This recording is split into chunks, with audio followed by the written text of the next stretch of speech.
And now, GroupCollect presents GroupCollect The Podcast.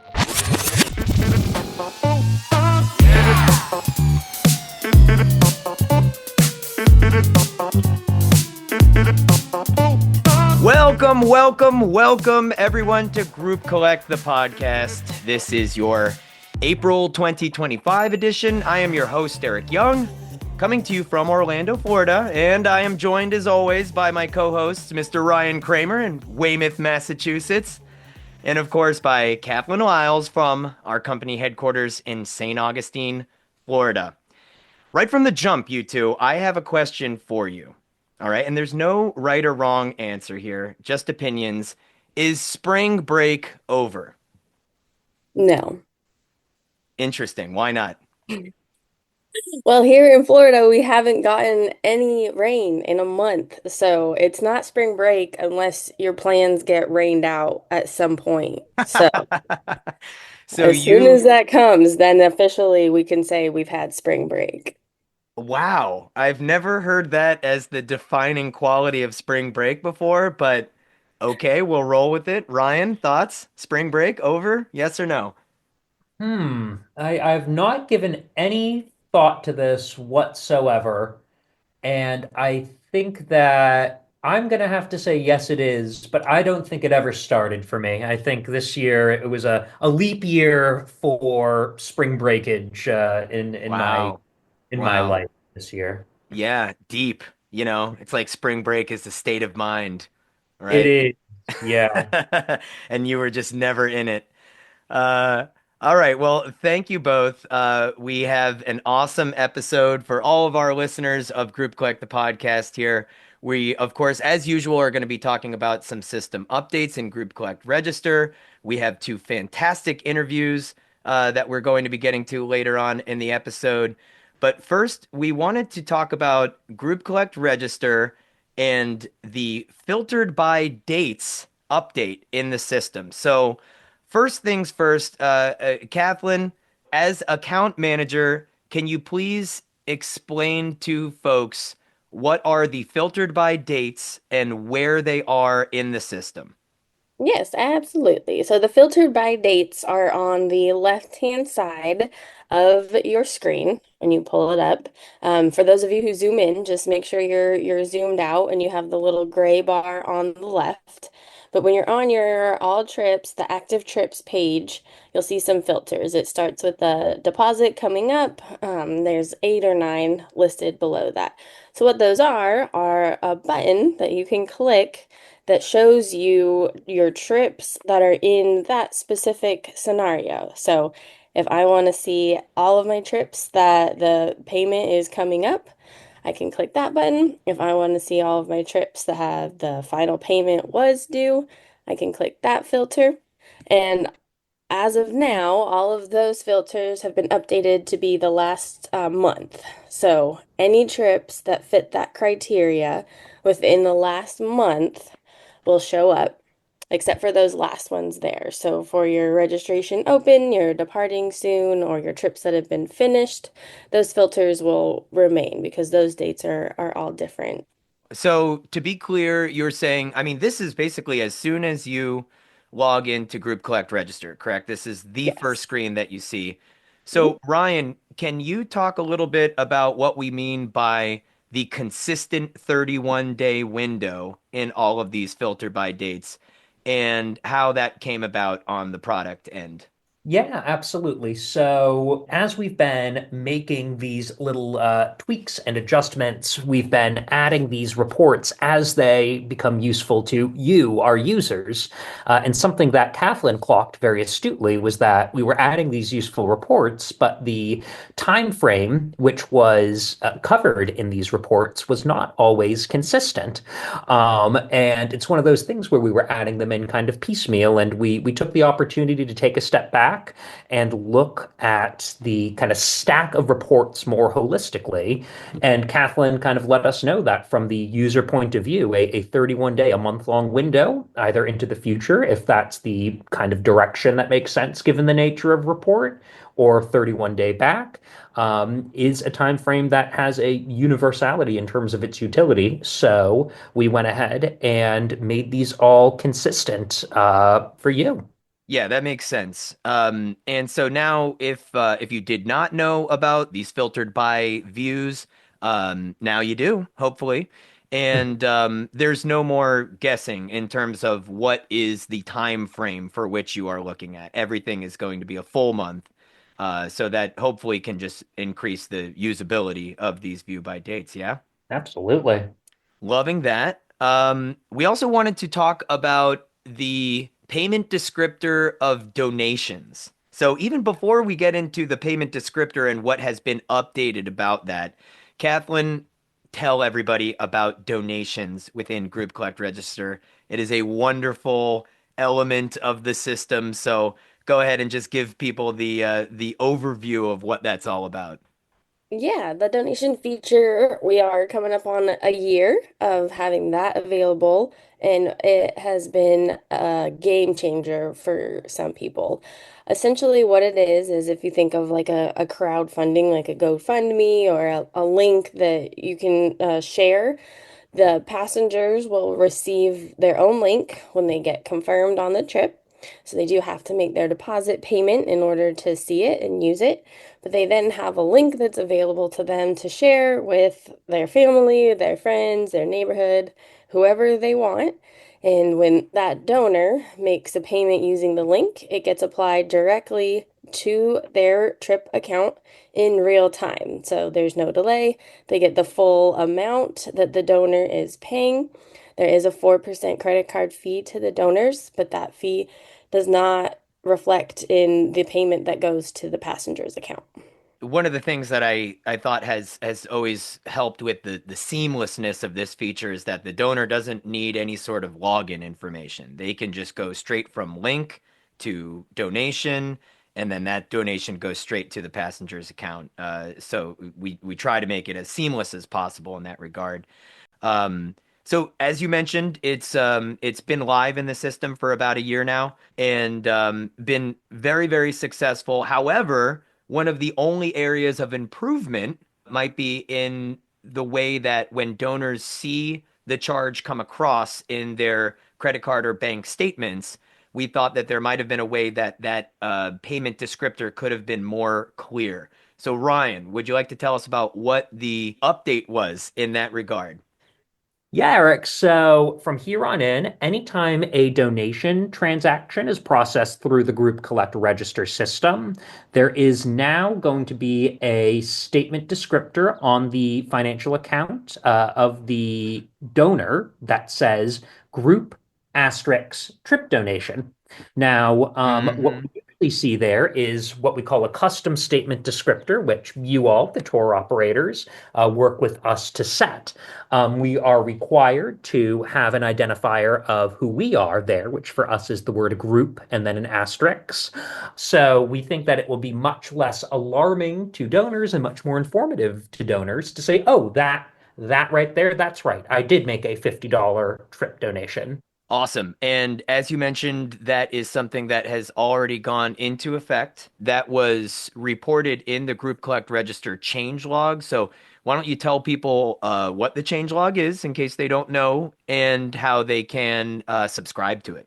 Yeah, absolutely, Eric. So, what the change log lets us do is notify you when there is a change. And our policy with the change log is that, while these podcasts and these emails are curated, show things in a big flashy way, the change log is meant to be just an objective list of even small changes, little tweaks to words, to where things are appearing, will all get notated in the change log. You can access the change log at any time at groupcollect.com, and right on the top banner, there is a button that says change log, and right there, there's a link that invites invites you to subscribe. All you need to do is enter your email address, and you will get notified via email whenever the changelog is published. And we roll the changelog out as changes are made. We aim to do our changes on Tuesdays, so keep an eye out on Tuesdays. But sometimes if there are emergency changes that need to be made or what have you, we'll certainly notify you there. Very good. So, final thing that we wanted to chat about before we got into the interview segment of this month's episode is a fun one. We have our next live Zoom event coming up. So that will be on May 7th, if you have not already heard. What we are calling this is the Collectors Cup live Zoom event, and it is going to be a rewards program kickoff event. So, Kathleen, without spoiling any of the surprises that we're going to be rolling out in this event, can you give some kind of a tantalizing preview of what people can expect when they register and join us that day? Yeah, so we really appreciate you guys, and we want to spread the love and share and thank you for using us. So there is a rewards program we are implementing this year. I have just been letting everyone know that it is a thing that's happening, and just to keep a little eye out. I won't say when or what, but just know that if something comes and they say it's from Group Collect, it is actually coming from us. Fantastic. So, in a nutshell, we are going to be rewarding the users of GroupCollect Register for using GroupCollect Register, correct? Mhm. Yes. So it's very, very exciting times. The Collector's Cup, the most famous trophy in all of group travel, is involved. So to learn more about how it is involved and how your company name can eventually be on the Collector's Cup, you got to register for May 7th. You got to be there at the event. So that's going to be a good time. Heading into our first interview of the day. We had the privilege of talking to the CTO of our organization, GroupCollect. So Ryan, tell everybody about him. So very pleased to be introducing my boss. With us being who we are here, we've Americanized his name. We just call him Eugene. I once asked him, how does it feel to have been, 12 years doing this and called the wrong name consistently? And in a very Eugene way, he just, oh, I'm used to it. For Um, for years, never corrected me. For mhm. years, he's been Eugene. So anyway, And now it's stuck. It's a huge conflict internally for me. But anyway, carry on. yeah, really excited to have you all hear about what's on his mind, about the steps that we take to make sure that Group Collect Register is a safe product, is a useful product, and let's hear it from him. Welcome to the show, sir. Thank you so much, Eric. Thanks so much. Thanks for having me. All right, so we have to start by asking the absolute basics. Please give us the proper pronunciation of your name. Tell everyone where you're based out of, and of course, your role with Group Collect. Absolutely, yeah. So we'll start with a tongue twister. My name is pronounced Eugen Miciu, and I'm based out of Bucharest, Romania. I am the CTO of Group Collect, been with the company since the very, very beginnings, a few years back. As a little bit of background about myself, software engineer, been at this for going on 20 years now, I guess. Worked especially on web facing software, bunch of consumer facing and sort of B2B software in that time. And slowly, as happens with all programmers, you start to get the siren call of management and leadership and all that good stuff. Nowadays I don't do much engineering. Nowadays I spend my time telling people what to do. Love that, and love that for our Group Collect team. So on a like a person to person level, how did Mhm. you arrive here at Group Collect? What was that journey like?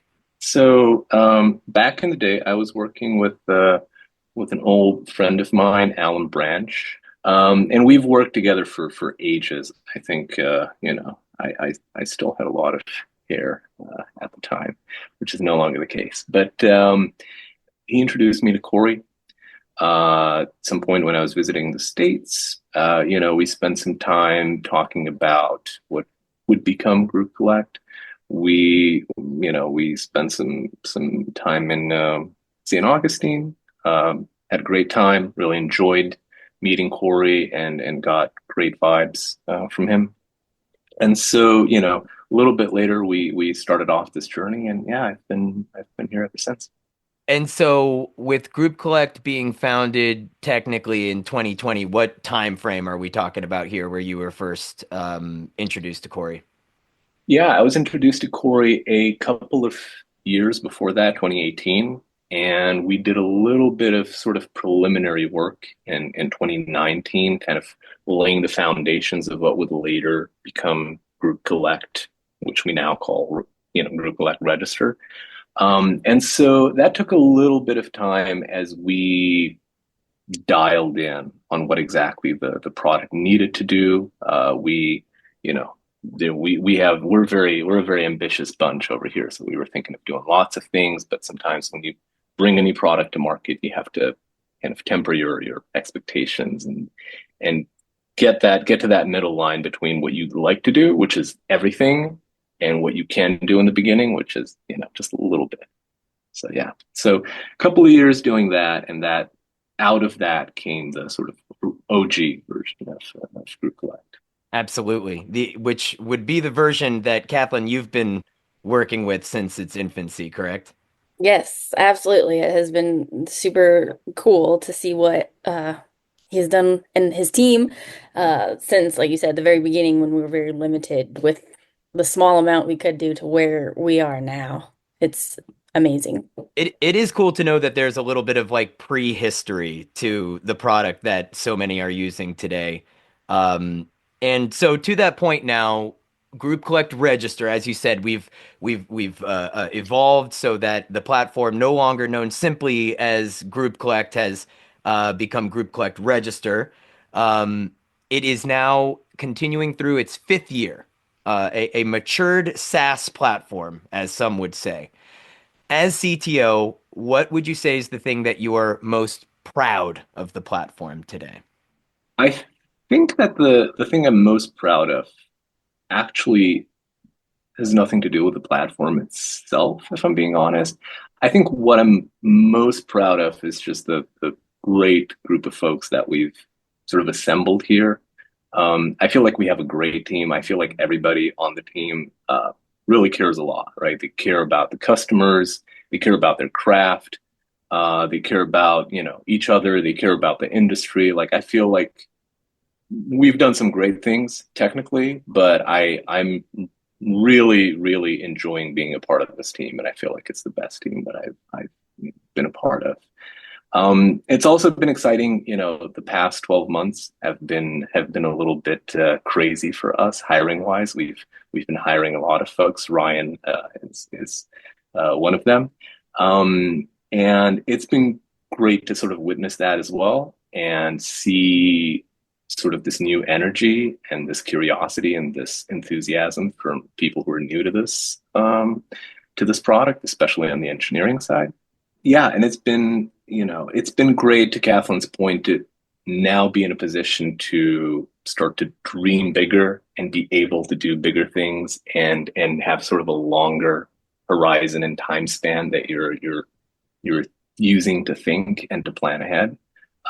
Yeah, and like I said, I think that the team is probably the creation I'm personally, most proud of, here. And especially shout out to the engineering team.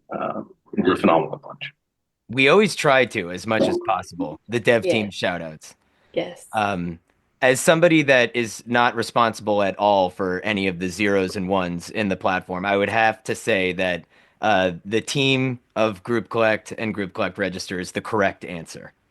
That is the best part about it. No, but I mean, I do think that it takes a excellent and functional platform that is doing big things in order to attract a team like that. If we can sort of self-congratulate for a moment here on that. Now, to that point, let's continue your victory lap for a bit more and sort of Okay.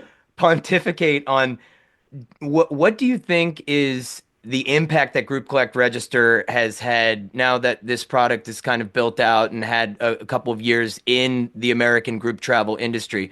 What do you think are the effects that it's had that you're most pleased with or proud of? I I think it's fascinating to sort of observe new customers that are joining Group Collect. It's really fascinating to sort of follow them in their journey as they start to use our software for the first time. Um, Pretty soon their sort of mindset starts to shift, and they start to see what the software is capable of, and they start to see that they can now do things that they couldn't do before, right? So for example, we'll have folks that come in and say, "Hey, I want to use Register to collect people's information, but I'm not going to run payments just yet, right? I just want to, I'm going to do that, the old-fashioned way." And we say, "Sure, go ahead, come on in. Let's give it a try, see how it goes. But maybe you want to try, a group or two and do payments for them." And a year later, they'll come back and be like, "Okay, I'm all in. I want to do this for every one of my trips now." Right.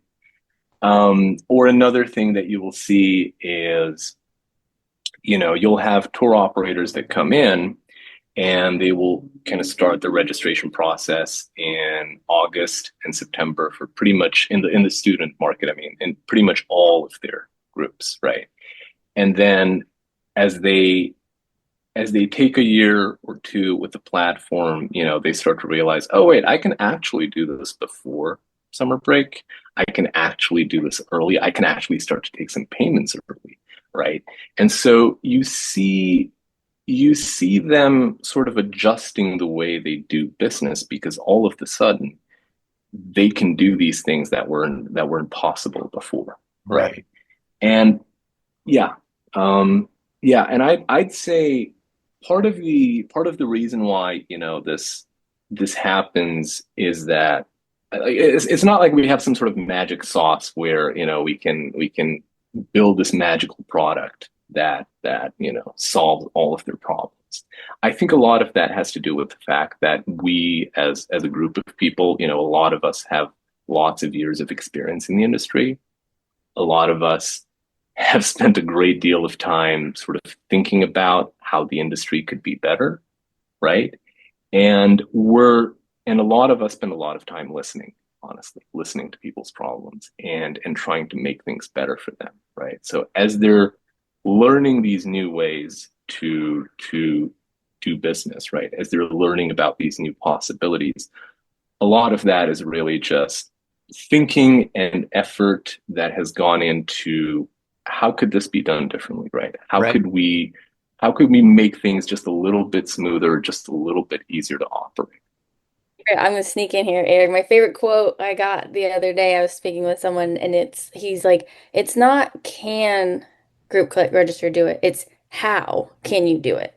It's like, and I love that you have a solution, and if you don't, I know maybe there will be in the future. But I was like, that's so true. People do business differently, and we can do things differently for you if you need to. You just have a conversation with us and we'll steer you in the right direction. All that reminds me of a conversation I had with you once, Eugene, where my favorite quote of yours was, "There's nothing proprietary, so to speak, about GroupCollect Register. It's just a collection of like a million little decisions." Yeah. And I loved that. And now it also, to what you had just mentioned, makes me feel like those little decisions were not always internal, that we have kind of characterized ourselves as an organization that's trying to get the input on those decisions from the user base and from the industry. And so we're actually a reflection of those that use the platform. And so that's kind of created this beautiful little tapestry. And I mean, Kathleen, to your point, I think, yeah, a good software platform is going to have a variety of ways to solve any given problem, right? And so that's what we have, I believe, with GroupCollect Register. Yeah, absolutely. Yeah. And I think one of the things that you had asked me earlier, sort of what I'm proud of with the platform. That's one of the things that I'm proud of. I think that oftentimes, even with B2B software, you will see folks sort of come in with this attitude of, we're gonna come and teach you how to run your business, right? Or this is the streamlined, optimized way to do what you've been doing for 15, 20 years, right? Yeah. And I feel like that's, there's a time and a place for that, but there's also a great opportunity to kind of listen to people and see what problems they're having and take their experience and use their experience to build a great product as opposed to just sort of disrupting everything. Especially in an industry that is as complex as group travel, because there are so many parameters and a slightly different niche that one tour operator may work in can kind of create so many different use cases. And so I think that that's also been something that we have been very sensitive to in the development of Register. Now, here we are again. We're kind of taking this look back at the last 5 years. In 2024, GroupCollect Register saw $250 million processed through the system, which is a nice little hunk of change, as Oh anyone yeah. can imagine. So, as CTO of GroupCollect and GroupCollect Register, we wanted to know, can you speak to what makes this platform safe as a platform that takes online payments at this scale? Yeah, we take security really seriously, especially when it comes to financial information. I think the most important thing to for people to know is that we don't really store any financial data in our systems at all. Whenever you enter your card or your ACH information in GroupCollect, that goes directly to our partner Stripe. It never passes through our systems at all. So Stripe is a certified PCI level 1 provider. That's the highest bar to clear, the most stringent level of certification there is for a payment processor, right? And they're the ones safeguarding our customers' financial information, and they've been a great partner to work with. Absolutely. Yeah, so all of that information lives with them. Nobody on our system, has access to financial information, even if they wanted to. It's just not there for them to access. So, other than finances, other than financial information, everything else that flows through our system, we take great care. We encrypt all the information. We encrypt it, in transit while it's traveling across the internet. We encrypt it at rest. We, for sensitive things like questionnaires and answers to questionnaires, there's an extra layer of encryption that is applied to that information because we realize how sensitive it is. Every time something happens in our systems, we log it. We keep an extensive audit trail of everything that's happened. If anybody has questions or concerns, anything whatsoever, we're always happy to review our audit logs and help put their minds at ease. Yeah, I think even beyond all of those sort of technical things, the biggest thing that we do as a team, again, is that we're constantly thinking about security, right? It's not just a thing that we do every now and then. It really is a thing that happens all the time, right? Every time an engineer makes a change to GroupCollect, they're thinking about how it might impact security. Every single change is audited internally, right? We contract security professionals to run their own external audits, and then we shore up our security based on what we find. Every single person in our company goes through security training. That's every single person, not just the engineers. We think about it a lot. We try to do a lot when it comes to security. We know there's a whole lot more we could do, and we're always looking to the next step and what we can do better. Absolutely. I think on to your point there, I'm not sure if many people know we are, like you said, all of us do have to go through security training as well. So I've sat through some wonderful videos, but they're very educational too. So just so everyone knows, it's not just the development team, the engineers, it's all of us. All of us know what to look out for when it comes to the security concerns that everyone has. No, I appreciate you talking about that because, I think that obviously cybersecurity and the security of financial information online is something that is of a concern for anybody that processes a payment online. But then very quickly into those answers, you kind of are saying to yourself like, okay, well, all right. I might not understand all that, but it's okay. I feel a little bit better. For instance, talking about our relationship with Stripe and Stripe Mhm. being the the holder of the financial information, and for them to be a such a gold standard, a global powerhouse that powers so many platforms on the internet in the same way that it does with GroupCollect Register. I feel like people might not even understand that there is that relationship between us and Stripe, and that's where the financial information really is being held and processed. So Sure. that's great. It's great to kind of have that outline so that people can be more aware, and then once it starts to get very technical, I hope that people just feel safe at that point. Yes, yes. But for those that do have a deeper understanding of, the technicalities of cybersecurity, I want to make sure that people can hear where those marks are that we're striving to hit as an organization all the time, and to improve year over year. So thanks for taking the time to spell all that out. Yeah, absolutely. Yeah. Kathleen, you had a great question for Eugene for the future. Oh yeah, absolutely. So here we are, 5 years into it. Where do you see Group Collect Register in 5 more years? Wow. Okay. 5 years is such a long time. Let's see. I think that the next 5 years are going to be great 5 years. Um, Not just for us, but I think for the group travel industry as a whole. I think as I was saying earlier, a lot of the folks in this company are industry veterans. And, more than that, what we are is great listeners. And so we're very attuned to, to some of the pain points that we're hearing from folks, and some of the things that folks wish they could do better, and some of the things where they feel like we could help them just as we do with, the registration process today.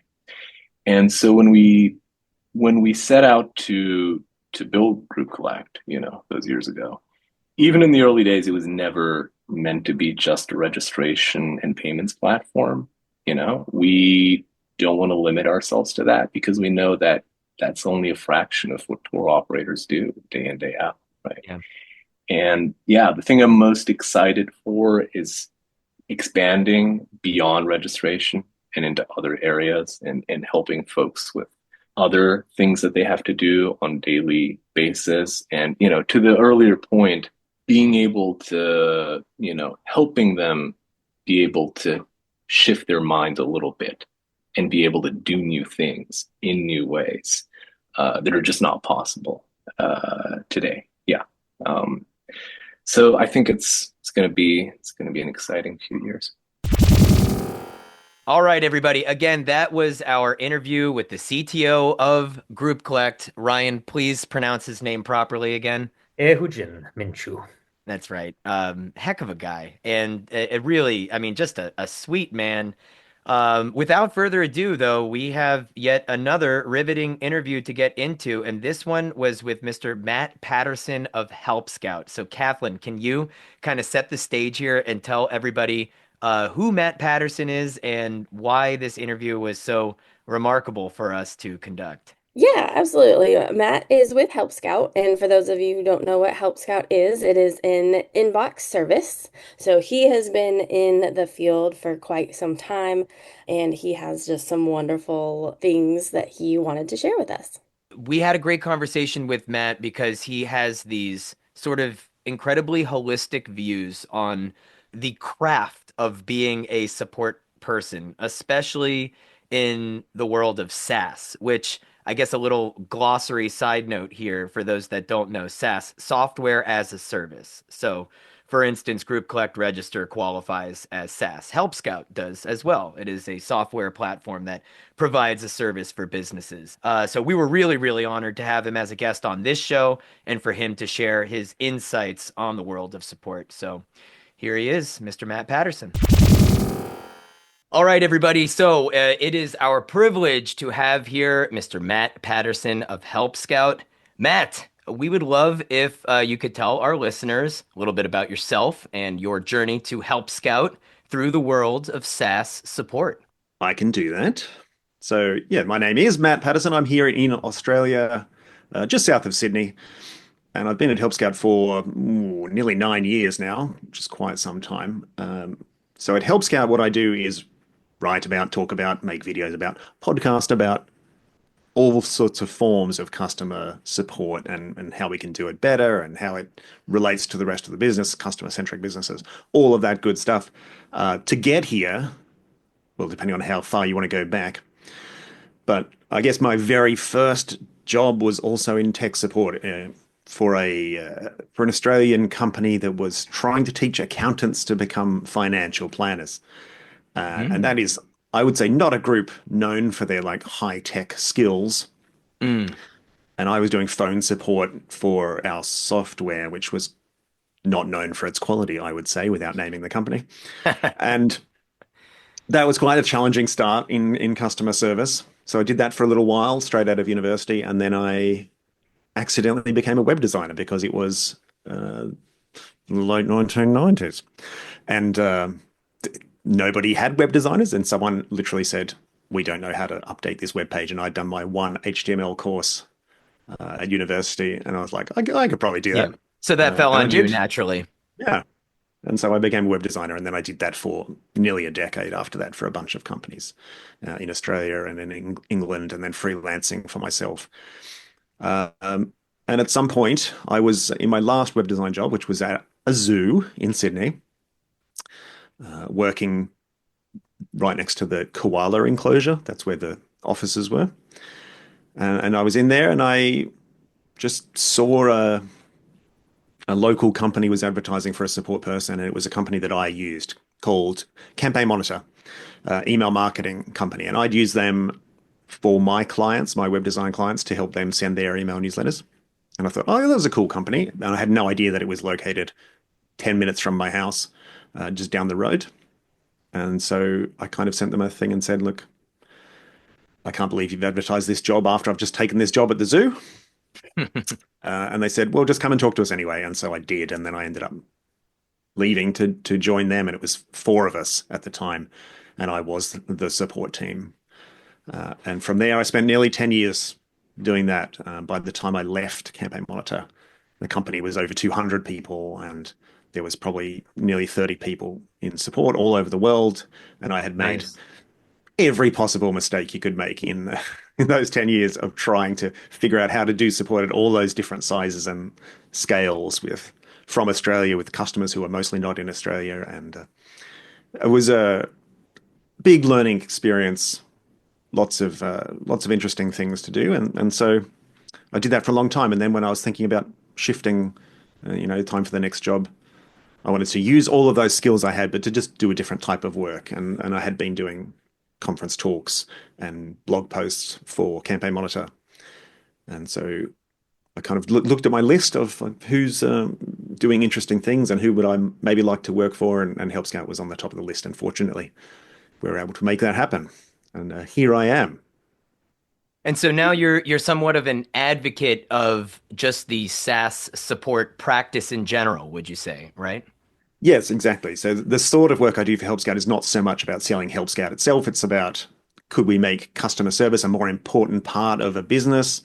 How do we increase the perceived value of good service as it attaches to SaaS businesses, and how do we grow them, and how do we hold on to the customers that we spend so much money and time trying to get in the first place.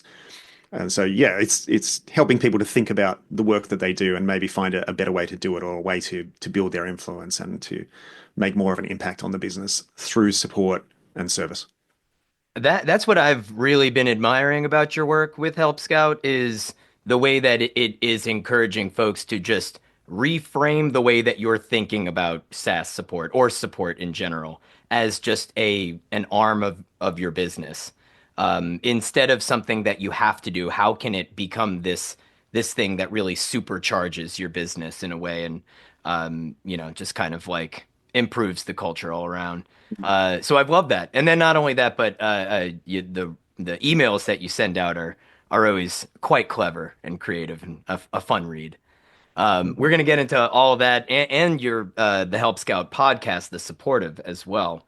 But before that, I did kind of want to segue into what we were talking about a minute ago. GroupCollect as an organization with our flagship platform, GroupCollect Register. As we mentioned, we kind of gave tour operators in the group travel industry a way for their passengers to register and pay for their trips online, which was awesome and revolutionary for many companies. But with that, we also kind of ushered in this brand new era of SaaS support. And so we essentially turned all of our clients into these companies that now required SaaS support almost overnight. So those are the folks that are here listening to GroupCollect the podcast. What do you think are the most important principles of SaaS support that these companies should be thinking about or know that they might not be thinking about right now? Mm. Well, I mean, the first thing I would say is that you're probably in a good position to do a great job because if you're already in that sort of travel support space, you've probably already learned a bunch of those lessons about like people when they're traveling are under a bit more stress maybe, or they're a bit outside of their comfort zones. They don't have all their usual support structures around them. And so that point of contact there is going to be like a lifeline in some situations. And also just the logistics of travel is a massive pain. So that's sort of the basis that you'd be coming from. Then you're adding on the sort of the technological aspects, I guess the idea of support when you're supporting people who you may never meet in person, who you don't necessarily have any sort of previous contact with. You don't really know how they talk or whether that tone that they're taking with you in the email is super cranky or it's just how they write. It can be quite different because you're sort of more remote from them and with a more limited set of communication channels, right? And so maybe the first thing to think about is that this person that you are dealing with in SaaS support has this whole other context that you may not know about. You probably don't. You don't know what other weird websites they were on before they got to the point where they booked with you. And so what they have in their mind about what they're actually doing as opposed to what you think that they're trying to do. There can be a big gap there that maybe you don't see. It's good to be aware of. You don't know what their expectations are because of, they might have tried 6 other places to try and make a booking or to get something happening and had some bad experiences. And so they come in with a mindset of like, well, this is going to suck. And you might have to start from there with them before you even get to the point where you can be helpful to them because they're expecting it to go badly. Right, right. So you sort of have to meet them where they are. And so there is a bit of that. There's a skill in reading how the question is written, looking at what you do know about them. Maybe your help desk will tell you what other conversations they've had with your company before. And so that might give you some context to get who they are. So there are some differences in that way, but I think ultimately the foundations of great service are the same. You're just adapting them to an online situation. So it's what I always tell people is you should start with your company values and like what does good service look like for your company, which is not necessarily going to be the same as everyone else. So you say like when you come to us, you get this type of service, and you should probably be able to adapt that to when you come to us through an online channel, through an online support. It should feel the same, right? So the way that you play that out is going to look different when you're doing it online than when you do it on the phone or when you do it in person. But those underlying values should give you some direction about how you do it. You want to set some goals for like how responsive are we going to be to our online support as opposed to what it would be like if you were, coming through a different channel. So set those goals for your responsiveness, for the type of service, for the tone that you take when you're helping people, and again trying to make it consistent with it feels like the same company because it's always weird. It can be weird in both ways. If the online support is fantastic and then people deal with you in person and then they do not like that, Right. you're like the mismatch is not great. But I think more often it's dealing with them online is a pain because people are a bit less comfortable maybe with doing online support and they haven't figured out their own tone yet when they're trying to help you. But then if you were to turn up in there, if they have an office and you turn up there, they'd be super helpful, but they haven't just figured out how to extend that out. So a bit of skill there, a bit of practice. Um, and then I think, yeah, pick the tools. Once you know those values and what you want to do, try and find a tool that is going to help you do that. Some tools are going to make it easier for you to do the sort of support you want to do. Some of them are going to make it a little bit more difficult just because of the way that they're designed. They might be designed for a slightly different type of use case. So think about the tools you're choosing and whether you're making it easier for yourself or harder for yourself. And then I guess think about what does success look like and how will you know if you're doing a good job of online support? Because you might have measures already for your internal business success that don't apply to the type of service that you can offer through your SaaS support channels. Right. And so you might need to figure out, well, okay, it should be to do with how responsive we are, or we might measure the customer satisfaction or the customer effort scores. Lots of different things you might choose that apply to your particular business. And yeah, so all the same basics. And then, which metrics matter to you now? And then I think more generally, how do we make this whole business feel like it is customer centered? And I said feel like it is. You can't really do that unless it actually is customer centered, I guess, which is a mistake. You can't really fake that sort of thing. It has For to come sure. from inside because a company where you claim to be customer centered, but you treat the customer support people poorly, that's going to flow onto the customers. It doesn't matter, what your stated values are. It's only your actual actions that count.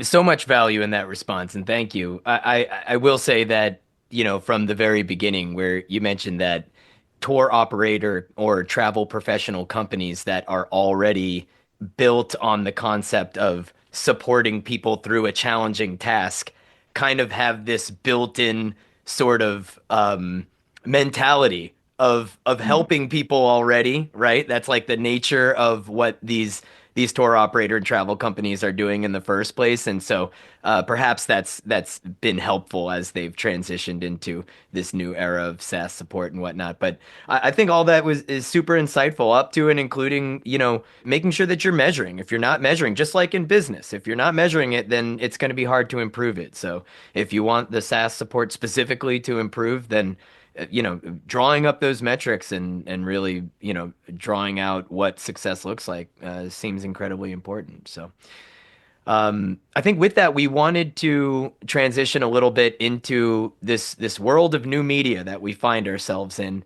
and the way that we connected with you was through the emails that you send out through Help Scout, certainly, but also I've been listening to the Supportive for the last couple of months now, and found it super entertaining, and even as somebody who is not in SaaS support directly myself. I've found it to be really enlightening in the ways that I've thought about that as a part of business. But Kathleen, we wanted to ask a little bit about the supportive, right? Yeah, absolutely. Can you just tell us a little bit about the supportive and then how folks can listen to it? Yeah, so the supportive as a general term kind of applies to all of the different channels that I create stuff for Help Scout under. So there is the weekly newsletter, there's articles on the website, I do conference talks and make videos, and of course the podcast that you just mentioned. So it's all called the supportive, and you can just find it if you go to helpscout.com.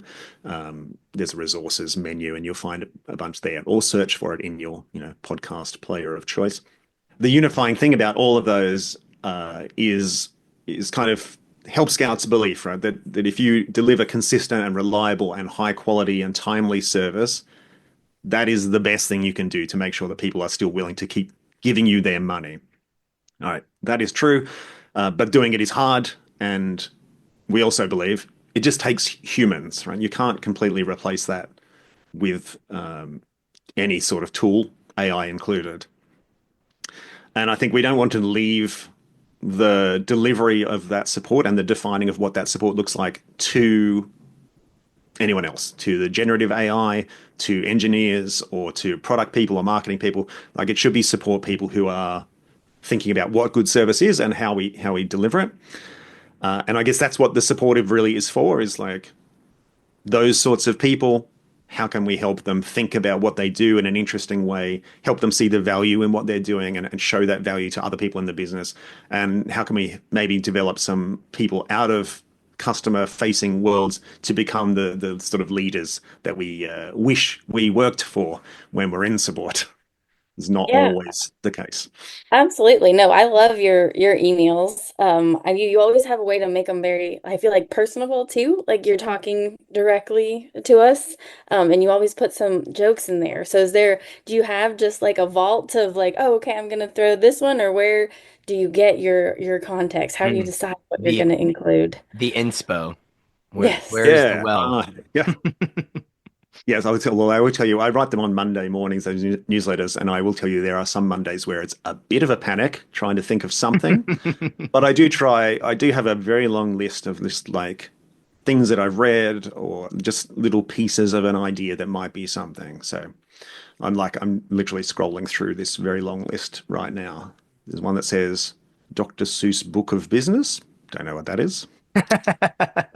Something about the duck web instead of the dark web. Don't know. So you give yourself sort of like just weird concepts that pop into your head to later kind of unfold into a Yeah, concept for an email. yeah. So I will, if I just don't have an idea, which is quite often the case, I will try. And actually, I try to do this on the weekend when I'm not actually thinking about work, is to just have a scroll through and see what triggers an idea, and Right. just start with that, and then think, okay, well, how can I expand this? And what do I know about this area, and how might that apply to customer stuff in some way? Hmm. And I would say sometimes I write half of it and it does not apply to customer stuff in any useful way, and I just abandon it and go to something else. But Awesome. that's kind of the idea. Well, I know you briefly mentioned AI earlier, but could you summarize for our listeners what you think the relationship between human support and AI support should look like in 2025 and the future? Yes. Can I do that? Possibly I can do that. I think we still don't really know, right? I Exactly. guess everything is changing so fast, but for me anyway, I think where we are going to end up in the sort of medium short term is that for a lot of companies, most of the time, most of their customers, their first interaction with your business is going to be some sort of self-service experience that is mediated by an AI tool. So, like when they first send that email in, the first response they get back might be kind of AI generated. Or when they hit their website and they type first thing into the chat, they might be getting an AI answer to start with. I suspect that's probably where we end up, is that the first bit of help is through AI. And so therefore self-service is incredibly important, and getting all of the resources so that that self-service interaction can be good is going to be absolutely critical. And then some chunk of that time, the AI is not going to be able to do a good job. Or you set your quality of standard where it's like, well, the AI is, I don't want them talking to people in this situation, especially when you've got sensitive issues or things where you want someone a bit of nuance, or you want a bit of flexibility, someone to go away from the usual, this is how we answer this question, to adapt to a particular person in a particular situation. You want a person there. And so we have to be thinking about, well, how do we get people who have come in and they've already started talking to the AI? How do we get them to a person at the right time before it's too late, before they've really got cranky with us already, or something has really failed for them? Yes, that's a very good point because I'm often that person like the AI can tell me something, but I'm like, wait, I need to hear it from a real person for me to like, okay, I believe this. This is okay. Yeah. Like, it's hard to trust a machine. Yes. Increasingly, companies are not necessarily telling you that answer is from a machine. And so I think trust is going to be a massive issue. That's a future episode of The Supportive coming up, FYI. Subscribe now. But yeah, building that trust and having a way for people to get to a person. I think the companies who really are going to thrive on customer-centric business in the future will be the ones that don't try and hide it away and that make it easy for you to transition from an AI, which might be helping a lot of the time, but sometimes can't, uh, over to a person. And then that person, of course, they're going to be using AI tools too.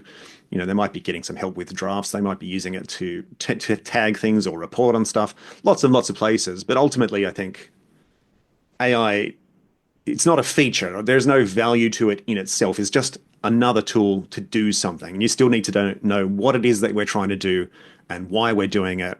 And then once you understand that deeply, then you can figure out, well, where's AI going to fit into that in a way that is helpful and that progresses our goal in that area, rather than just shoving it in because everybody's doing it.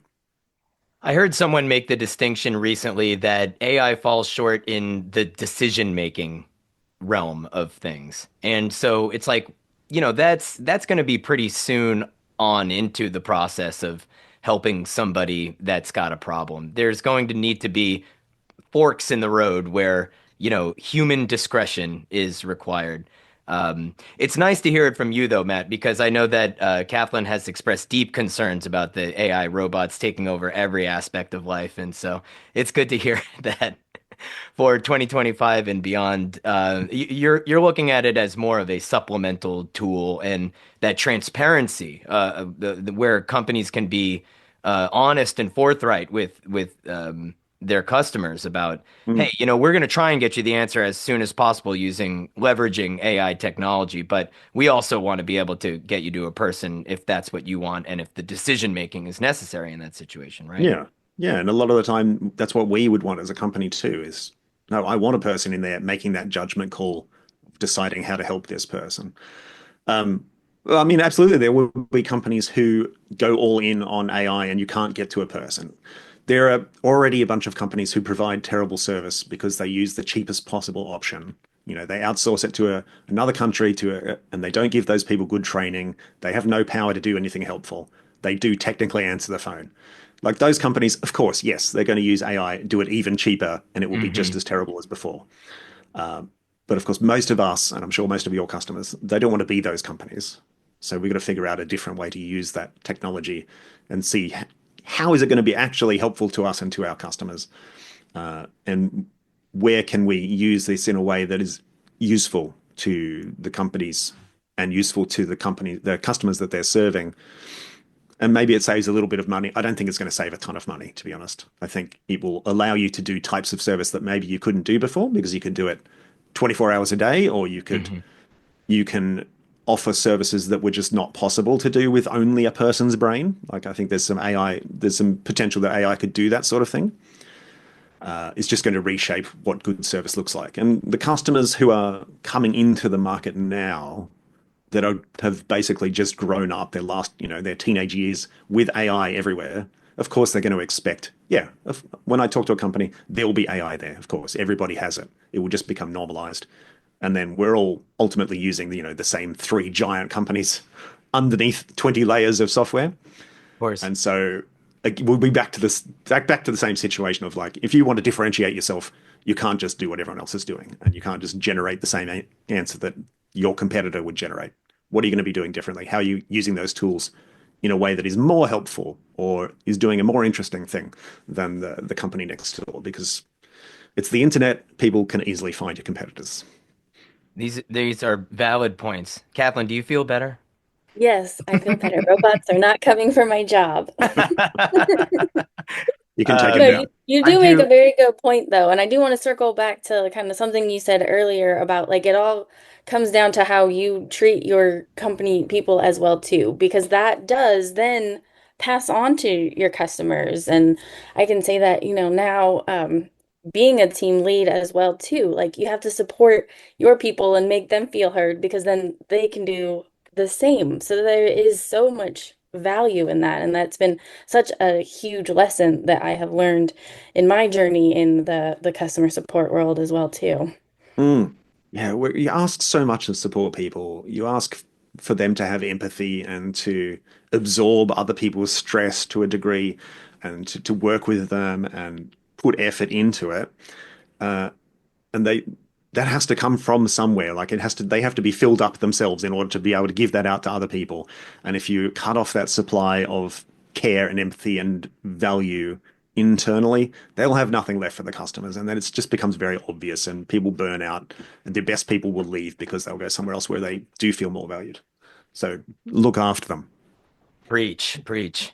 I also I want to circle back to the point of differentiation. I think that as AI technology continues to expand, I think one thing that will remain unchanged is a business's need to differentiate from competitors.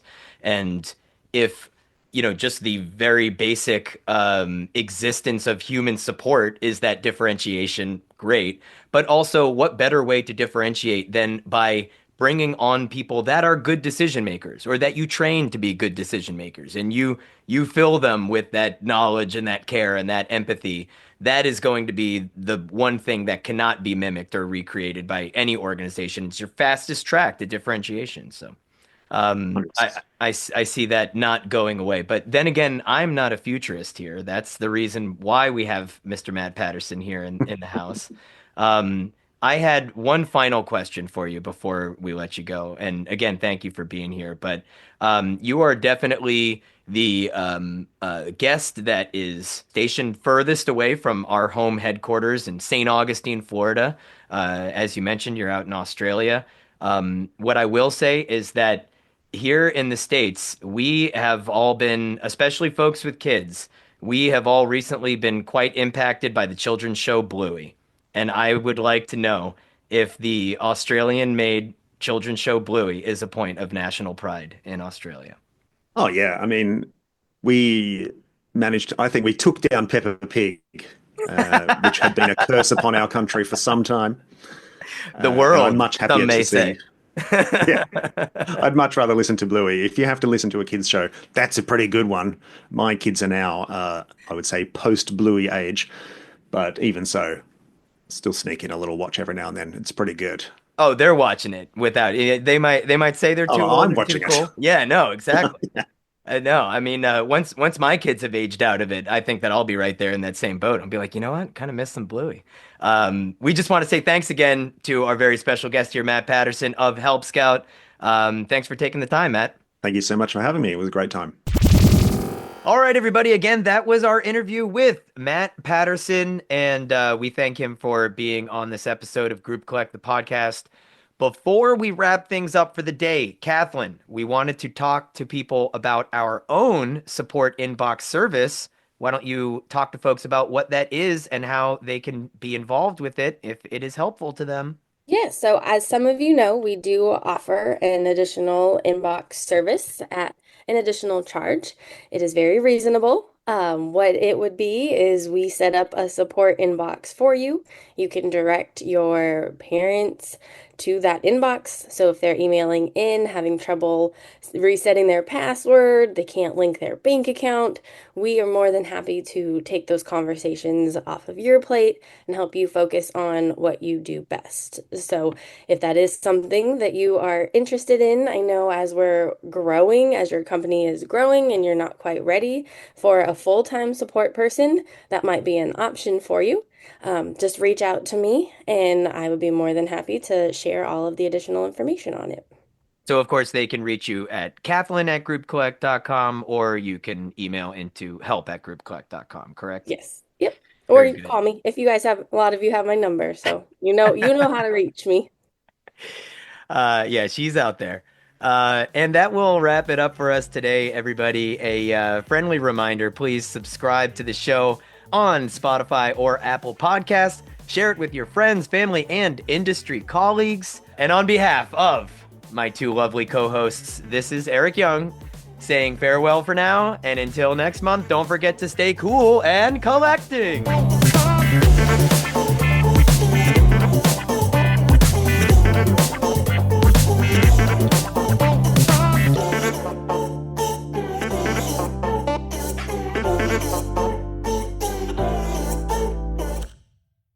This has been a GroupCollect production.